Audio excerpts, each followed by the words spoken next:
I think through a few games, James Butler's 43 carries, Trotter and Brown have 44 combined. Did you think it'd be more split evenly, or is it too early to even read It's into too that? early to read into anything.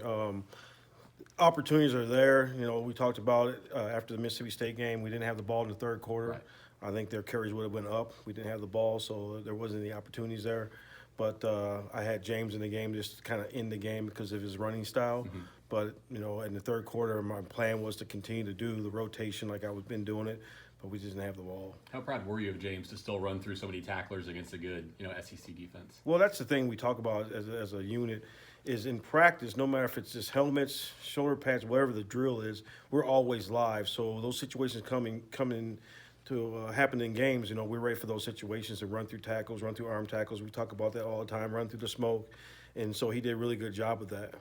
How much of a show of confidence is it in James that on 3rd and 5 inside the 10-yard line there, you guys gave it to him and he got that first down? Well, it's just part of our offense. We're not always going to throw the ball on the 3rd and 5. We feel that our guys up front do a good enough job to create holes for us, and it's our job to make sure we find those holes and do a good job of finishing the runs off.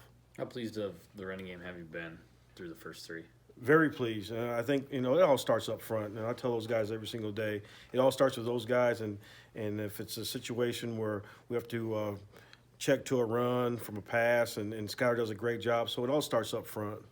You guys, 6 months ago didn't have a scholarship running back. Now you have so many guys, it's almost hard to get them all carries. How far has that come? It's come a long way, But again, those guys have worked hard also, And like I said, when I first got here, the situation wasn't great.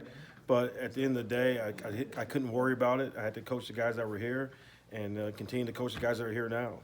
Have you guys really started to just scratch the surface on what Jordan Brown could do in the passing game for you? Yeah, just it's coming every single week. And last week, with the bye week, we were able to add a couple more things to his plate. And I think as the season goes, you'll see more and more and more. So do you think at this point, would any of the young freshmen be candidates to continue to play all year, or are they probably all redshirt at this point? Well, at this point, we don't know because of injuries could happen.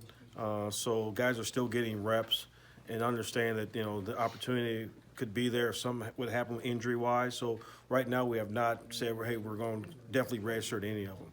How have guys like Thomas Grayson and Clyde Price looked in practice, and what kind of backs are they for people who haven't maybe watched them yet? Well, they continue to get better at doing the little things and understanding how the college game works and really having a grip on how to understand the blocking schemes. And I think that's where they're starting to learn and pick things up. And their styles are a little bit different. Obviously Clyde's a little bit bigger, so he runs a little bit more power than Grayson. You can see he can run. He's got speed. He's got really good feet. And so I can see those guys growing every single day. This is an Oklahoma State defense that's given up 30 or more twice and is giving up 400 yards a game to opposing offenses. Have you seen something in the film that you really think the running game could attack them at a different angle? Yeah, we don't know exactly what they're going to play. They've been a 4-man front, they've been a 3-man front. But the thing that we have to do, we just got to take care of ourselves first and kind of see how the game going to play out, and we have to be us and not try to be something that we have not done in the past or, these first 3 games. And if we continue to do what we've been doing and kids continue this to see the big picture, I think we'll be just fine. Kind of conventional simple wisdom says a 3-man front's easier to run against. Is that true, or is it harder because you don't know where the other guy's, going to come from? Well, it's all about angles, and then they can create difficult angles for you at times, in the 3-man front. But at the end of the day, if we just stay on track, we'll be all right.